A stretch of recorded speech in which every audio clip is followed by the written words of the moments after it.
Kita kembali ke ayat yang tadi sedang kita bahas. Sekelas istri Nabi pun harus sholat, harus menunaikan zakat jika memang wajib zakat. Kemudian wa ati'nallaha wa rasulah, harus taat kepada Allah dan Rasulnya.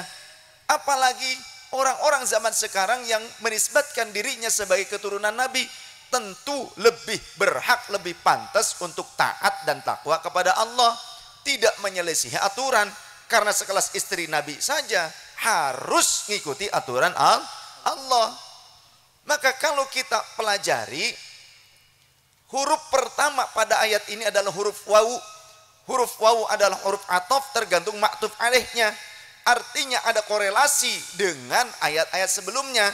Lafaz yang sering digunakan hujjah untuk membenarkan tindakan konyol, tindakan buruk dan tindakan maksiat mereka. Innama yuridullahu liyudhiba ankum rijsa ahlal baiti wa yutahhirakum tathira, saling digunakan sebagai kamuflase kezaliman mereka. Di antaranya membenarkan tindakan meres kepada masyarakat, kepada umat, maling, kemudian meninggalkan sholat, atau juga mengintimidasi, bahkan juga ngambil istri orang lain seperti yang terjadi di Cirebon. Contoh salah satunya, kemudian juga yang terjadi di Surabaya, ya. Ketika di Cirebon yang jadi munsyidnya, yang menjadi vokalis sholawatnya itu keponakannya. Saya ngomong seperti ini apa adanya. Saya ngomong apa adanya. Dan ini tidak dibenarkan. Coba lihat siyakul kalamnya dari ayat ke-30. Nah, yang enak kan Qori. Bismillahirrahmanirrahim.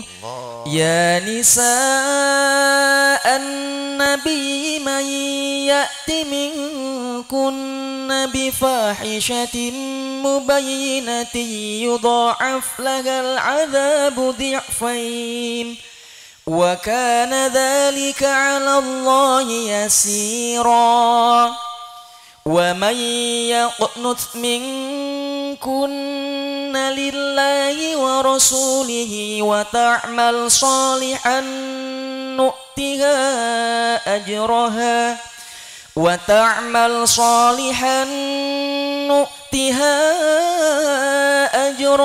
marratain wa a'tadna laha rizqan karima. Ya nisa'an nabi lastunna kahadin. Ya nisa'an nabi lastunna ka'adim minan nisa'i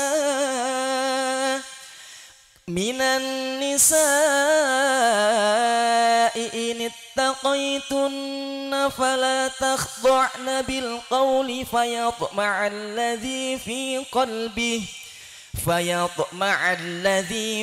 qalbihi maradun wa qulna qawlan ma'rufa. Allah wallahu wa rasul a'lam bi muradi wa ma'na. Ya nisa'an nabi, wahai istri-istri Nabi, may ya'ti minkunna bi fahishatin mubayyinah, siapa di antara kalian yang melakukan fahisyah mubayyinah, keburukan yang nyata, salah buruk menurut syariat, perbuatan maksiat, perbuatan zalim, maka yudha'af lahal 'adzabu dhi'fain. Kata Allah, akan double azabnya, bukan dosa lagi, azabnya di 2 kali lipatkan. Makanya ngeri. Saya baca ini tuh bukan berarti saya malah senang, justru ngeri saya sendiri dengan mendengar ayat ini, membaca ayat ini tamparan keras buat kami. Tamparan keras buat kami, ancaman. Yudha'af lahal 'adzabu dhi'fain. Kalau yang mengancamnya Gusti Allah, kemudian tidak punya rasa takut, berarti jangan-jangan kolbunya am ala qulubin aqfaluha. Jangan-jangan sudah terbelenggu kolbunya. Takutnya sama orang lain, sama manusia. Masa kalau sama manusia takut, sama Gusti Allah tidak takut? Kan aneh. Harusnya lebih takut dengan ancaman Allah. Istri Nabi keluarga Nabi, apalagi cuma turunan Nabi. Kalau melakukan fahisyah mubayyinah, azabnya 2 kali lipat. Na'udzubillah min dzalik. Semoga saya dijauhkan daripada perbuatan menyelisihi syariat Sayyidina Muhammad. Kalau ada orang yang bertanya, apa iya Allah setega itu akan mengazab keluarga Nabi? Kalimat akhir dari ayat yang ke-30, wa kana dzalika 'alallahi yasira. Dan hal itu mudah bagi Allah Ta'ala. Nabi Nuh punya istri, ngebangkang, gak ngikuti syariat, ditenggelamkan. Salah satu anaknya yang bernama Kan'an juga ditenggelamkan. Anak Nabi, anak Rasul. Nabi Nuh itu Rasul. Salah satu ulul azmi. Itu anak Rasul, istri Rasul ditenggelamkan. Kerem. Hilang. Dan di dalam sejarah Al-Quran dinyatakan sebagai pembangkang, kafir. Jadi kalau ada orang yang mengatakan mana ada turunan Nabi kafir, apalagi turunan Nabi Muhammad, tidak mungkin. Ada, saya punya videonya, boleh dicari. Ada marga Assegaf menjadi pendeta. Sekeluarga murtad orang Surabaya, marganya Assegaf. Dia jadi pendeta, katanya menjadi penggembala domba-domba yang tersesat. Lah sira kabeh disebut domba. Lah nyong pada baik disebut domba yang tersesat, jare domba tersesat katanya. Jadi pendeta ya, keliling bukan hanya di Indonesia, ke luar negeri juga. Nah itu marga Assegaf. Nah kalau ini makan kita gak tahu turunan siapa, apa benar apa enggaknya. Andai pun benar turunan Rasul pun tuh buktinya ada. Apalagi kalau gak benar, kan kita gak ngerti. Cuma Allah yang maha tahu, betul tidak? Nah, kemudian saya tidak masuk ke ranah perbandingan nasab ya, itu bukan kapasitas saya, takut salah. Monggo silahkan yang punya kapasitas saja yang berdiskusi tentang masalah itu. Saya lebih konsen ke masalah syariahnya saja. Karena ini juga berkenaan dengan kami sendiri, artinya nasihat untuk diri sendiri. Lalu kemudian, wa may yaqnut minkunna lillahi wa rasulihi wa ta'mal shalihan nu'tiha ajraha marrataini wa a'tadna laha rizqan karima. Wallahu wa rasulahu a'lam bimuradi wa ma'na. Kalau santri itu harus ngomongnya begitu. Kalau mengartikan ayat Quran itu harus wallahu wa rasuluhu a'lam. Itu adabnya. Dan siapa di antara kalian wahai istri-istri Nabi yang tetap taat kepada Allah dan Rasulnya, wa ta'mal sholihan, dan beramal soleh, maka akan diberikan nu'tiha ajroha marrataini, pahalanya double, 2 kali lipat. Kalau tadi melakukan penyelisihan syariat, azabnya 2 kali lipat. Bukan dosanya lagi, azabnya 2 kali lipat. Tapi kalau beramal soleh, pahalanya 2 kali lipat.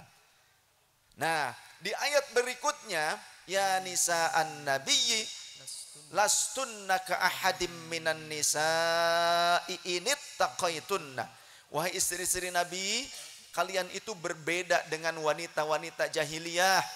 Dengan wanita-wanita lainnya berbeda. Tapi ada ilatnya, ada syaratnya apa? Inittaqaitunna. Ya, in syartiyah. No, ada syarat. Jika kalian bertakwa. Jadi kalau tidak bertakwa, podo bae, sarua bae, sami mawon. Apa maning wong zaman sekiek sing ngomong enyong iki turunan Rasul tapi ora pada karo syariat Kanjeng Rasul, berarti ora pantes ngomong kayak mengkonon. Teu pantes pisan. Betul? Apalagi tindakannya menyakiti umat Nabi, yang umat Nabinya lebih-lebih yang punya peran di masyarakat untuk meneruskan estafetnya dakwah sang Nabi, yakni para ulama dikerdilkan. Ada yang bilang begini, ngaji kepada satu habib yang bodoh yang ahli maksiat itu lebih utama dibandingkan ngaji kepada 70 ulama yang alim dan mengamalkan ilmunya. Ngaji kepada yang bodoh yang ahli maksiat ini, kalau habib itu lebih utama dibandingkan kepada 70 ulama yang alim dan mengamalkan ilmu. Pret! Apa? Ya pret lah. Mana ayat Qur'annya? hadisnya tidak pernah saya temukan. Selama saya belajar sampai sekarang terus menerus belajar, dari mulai kecil brojol di pesantren, di rumah yang dijadikan pesantren tempat santri, berojol di rumah yang dijadikan pesantren kecil keluarga kami itu, ya. Sampai sekarang saya tetap ngaji, tidak pernah saya temukan. Saya mutolaah kitab tafsir-tafsir yang besar, saya mutolaah kitab syarah hadis, saya mutolaah kitab-kitab kalamnya para ulama salafus soleh, gak ada keterangan seperti itu. Berarti itu maudhu alias palsu, maka mengikuti kepalsuan, dalil palsu itu haram. Berarti ini kesesatan dan tidak boleh kita mengikuti kesesatan tersebut. Fatwa sesat siapapun yang mengeluarkannya, hatta meskipun orang itu pakai imamah lebih besar daripada saya, seperti apa? Seperti tampir. Itu kan? Pakai jubah, pakai gamis terus jubah, burdahnya tebal gitu kan. Mancung, cungure gitu kan. Kayak cungur teko. Kalau ternyata fatwanya sesat, maka jangan diikuti meskipun ngaku turunan Nabi. Mana dasarnya? Rasul sallallahu alaihi wasallam dalam riwayat sahabat Abdullah bin Umar radhiyallahu anhuma, inna hadzal ilma dinun, sesungguhnya ilmu ini agama, was salatu dinun, dan salat juga agama. Artinya kalau orang Islam, pembeda dengan orang kafir adalah salat, keabsahannya harus berlandaskan ilmu agama. Makanya ada keterangan al ilmu qoblal amal, ilmu dulu sebelum amal. Sehingga di dalam kitab Zubad, Imam Ibnu Ruslan beliau menyatakan wa kullu man bi ghairi ilmin ya'malu a'maluhu mardudatun la tuqbalu. Setiap orang beramal tanpa ilmu, kansnya sangat besar amalnya tidak diterima atau tertolak. Berarti benar kalimatnya. Sehingga termasuk Imam Ibnu Sirin juga meriwayatkan bahwa inna hadzal ilma dinun fangzuru amman ta'khuduna dinakum. Ilmu ini adalah agama, maka perhatikan dari mana kalian mengambil agama kalian.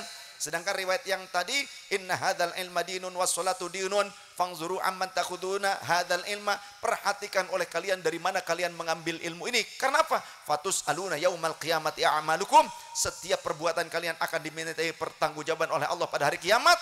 Fala tarwu illa amman tahaqqaqat ahliyatahu, maka jangan kalian mengambil riwayat ilmu, mengambil ilmu atau meriwayatkan ilmu, menyampaikan ilmu, kecuali yang kalian dapatkan dari orang-orang yang sudah valid, yang ahli. Orang ahli itu enggak berarti dirinya yang mengatakan saya ahli loh, sedangkan para ahli yang lainnya tidak mengakui keahliannya. Seseorang tidak bisa dikatakan ulama hanya dengan menggadang-gadang dirinya sebagai ulama tanpa diakui kealimannya oleh para ulama lagi. Betul tidak? Kalau cuma ngaku dewek atau yang mengakukannya menggadang-gadangnya orang awam, ternyata bukan ulama. Karena apa? Baca kitab yang bahasa Arab gundul seperti ini, bacanya dari kiri ke kanan. Masa itu ulama? Quran juga Al-Quran bahasanya bahasa Arab. Masa bacanya dari kiri ke kanan? Gimana ini? Kacau. Bedakan antara ulama dengan fuqaha. Sayati zamanun alaikum kathirun khutoba'uhu wa qalilun ulama'uhu, kata Rasul. Nanti akan datang kepada kalian suatu zaman di mana khutbah, orator, bahkan provokator akan banyak dan diikuti oleh masyarakat, akan tetapi di masa itu ulamanya tinggal sedikit. Kalau sudah seperti ini kacau. Ilmu sudah mulai diangkat, dicabut. Nanti tinggal kebodohan yang marak di tengah-tengah masyarakat. Bahkan Islam itu awalnya gharibun, awalnya asing, dan nanti sayaudu ghariban, akan kembali menjadi asing. Bukan berarti tidak ada orang Islam. Makin akhir zaman orang Islam semakin banyak, tapi kualitasnya semakin melehoi. Kata Rasul, bagaikan buih-buih di pinggir laut yang mudah tumbuh, muncul, tapi mudah juga hilang. Banyak orang sekarang banyak yang masuk Islam, tapi juga ternyata banyak yang keluar dari ajaran-ajaran Islam. Mudah juga orang-orang Islam keluar dari Islam. Bahkan ada juga orang-orang yang mengeluarkan orang Islam dari Islam itu sendiri. Siapa? Contoh orang Wahabi. Deleng sampean solawatan, muludan, deleng sampean haulan, langsung dikatakan keluar dari syariat. Ya, melihat panjenengan semua melakukan tahlilan, dikatakan melakukan tindakan yang keluar dari syariat, ngikuti kebiasaan orang Hindu. Melihat panjenengan manakiban, jenengan melakukan tabarukan ngalap berkah, disebut sebagai orang yang musyrik, orang yang kafir.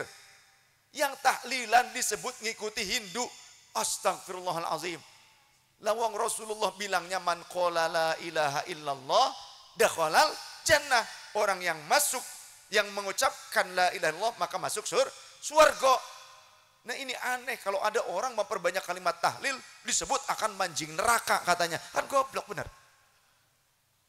Anak-anak sing mengkono, aya nu kitu, aya nu kitu. Awas hati-hati di Brebes ada ya Ma'had Asy-Syafi'iyah. Namanya pakai nama Imam Syafi'i, tapi pengajarannya Wahabiyah. Saya pernah diminta oleh Pak Camatnya, juga oleh ulama setempat untuk menyampaikan, membongkar. Karena saya sudah berhasil membongkar Wahabi bikin Ma'had Imam An-Nawawi di dekat rumah saya, bubar.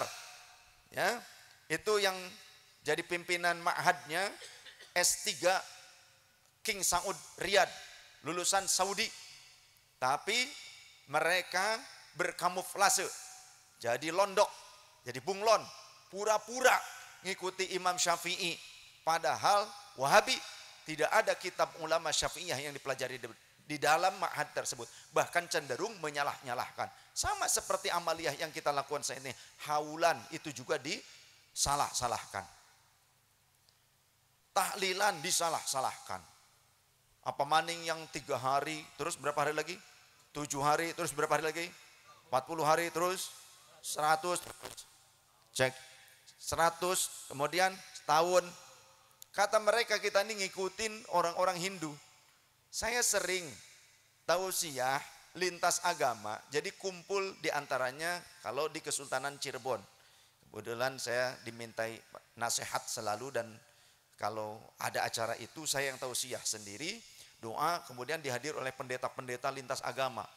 Mau Nasrani, mau Katolik, ya, kemudian juga Protestan, mau yang Hindu, Buddha, Hindu India, Hindunya Bali, itu ngumpul pada saat itu. Nah, pada saat makan-makan saya tanya, Bopo kata saya, apakah di Hindu itu ada tahlilan? Apa itu tahlilan Said? Yaitu yang la ilaha illallah, la ilaha illallah. Bukankah itu kalimat sakralnya orang Islam? Betul. Oh, kok nanya gitu sih? Enggak, saya cuma nanya karena ada orang yang nuduh kami ngikutin kebiasaan Hindu katanya. Ya enggak ada, itu mah kalimat sakralnya orang Islam. Ya baik. Kemudian tanya lagi, ah gimana sih Said, bercanda kali? Bukan bercanda, emang nyata. Ya, ada lagi gini katanya, kami ini yang biasa tahlilan selalu kirim hadiah amal soleh berupa sodakoh, bacaan Quran, zikir dan doa kepada ahli kubur 3 hari dari kematiannya, dari penguburannya 7 hari berturut-turut, ada 40 hari berturut-turut, 100 hari, kemudian ada juga nanti pada saat haulnya, pada saat tahun kematiannya. Nah, itu apakah benar di Hindu ada yang seperti itu? Enggak ada. Di Hindu itu adanya perayaan sadda. Perayaan sadda itu kalau orang sudah meninggal sekitar 8-12 tahun baru ada namanya pengkremasian. Kemudian ada kurban seperti berkurban kerbau, ya, dilarungkah atau dibakar. Itu supaya apa? Mereka supaya bisa lolos masuk ke kahyangan. Itu, masuk surga lolos itu. Itu. Caranya seperti itu kata mereka, ke nirwana gitu kan bahasanya nirwana. Itu adalah waktu di mana mereka akan naik ke nirwana, ke surga. Nah berarti tidak ada yang 3 hari 7 hari, enggak ada katanya. Oh berarti itu tuduhan berarti. Emang siapa sih yang bicara seperti itu? Orang Buddha? Bukan. Orang Islam juga. Masa orang Islam bilang begitu? Tak tahu apa gitu kan? Ngomongnya kan gitu. Nah, akhirnya saya paham bahwa mereka cuma pintar menuduh. Lantas kebiasaan kita yang melakukan tahlilan 3 hari, 7 hari, kemudian orang sini 40 hari, kemudian 100 hari, kemudian haulnya. Dari mana dasarnya? Ternyata ada di dalam kitab Al-Hawilil Fatawa juz kedua. Ada 2 jilid. Kitabnya enggak saya turunkan semua, ada di mobil, di jok belakang yang Al-Hawinya. Ini cuma ada 3, Riyadhus Shalihin, Ar-Ruh, kemudian Syarhus Sudur. Riyadhus Shalihin karya Imam An-Nawawi, Ar-Ruh karya Syekh Ibnu Qayyim Al-Jauziyah murid Ibnu Taimiyah, kemudian Syarhus Sudur bi Syarih Ahwalil Maut wal Qubur Imam Jalalain As-Suyuti. Ada kitab Imam Jalalain As-Suyuti juga namanya Al-Hawilil Fatawa, ada 2 jilid. Pada jilid yang kedua ada keterangan yang dikutip oleh Imam Jalaluddin As-Suyuti dari kalimatnya sahabat Umar Ibnul Khattab radhiyallahu anhu, mohon maaf. Sahabat Umar Ibnul Khattab radhiyallahu anhu. Beliau mengatakan as-shadaqatu ba'da dafni, sedekah setelah penguburan si mayit, yabqa thawabuha ila 3 ayyamin. Pahalanya akan tetap mengalir kepada si mayat sampai 3 harinya. Was-shadaqatu fi 3 ayyamin, dan sedekah di 3 hari pertama dari kematiannya atau penguburannya, yabqa thawabuha ila 7 ayyamin, maka pahalanya akan tetap mengalir kepada si mayat sampai 7 harinya. Was-shadaqatu fis sabi'i, dan sedekah di hari ke-7-nya, yabqa ila 25 ay ila 25 yauman, akan tetap mengalir kepada si mayit sampai hari ke-25-nya. Makanya ketika saya di Turki itu tahlilan tuh ada hari ke-25. Cuma kalau di kita enggak ya. Nah, tapi itu kan bukan kewajiban. Ini keterangannya dari sahabat Umar. Ya boleh-boleh saja, kita tidak tahlil juga enggak apa-apa kok, enggak dosa, ya. Enggak tahlilan juga enggak dosa. Sebetulnya tahlil itu istihsan, perbuatan baik saja, sebagai salah satu bentuk birrul walidain yang dilakukan oleh anak-anaknya, keluarganya kepada ahli kubur tersebut, kepada orang tuanya. Dengan cara apa? Menghadiahkan amal soleh, diantaranya sodakoh. Dan sodakoh di hari yang ke-25, yabqa ila 40 yauman, akan sampai terus mengalir, tetap mengalir kepada si mayat sampai ke-40 harinya. Was sodaqatu fil 40, dan sodakoh di hari yang ke-40-nya dari penguburannya, yabqa ila mi'atin, akan tetap mengalir pada hari yang ke-100-nya. Wong kene ngarani opo? Urang dia nyebutan naon? Lain nyatu lain. Nyatus. Lamun orang Sunda nyatu. Ngerti nyatu tuh, padog. Mangan gitu kan. Nah, ini mah nyatus.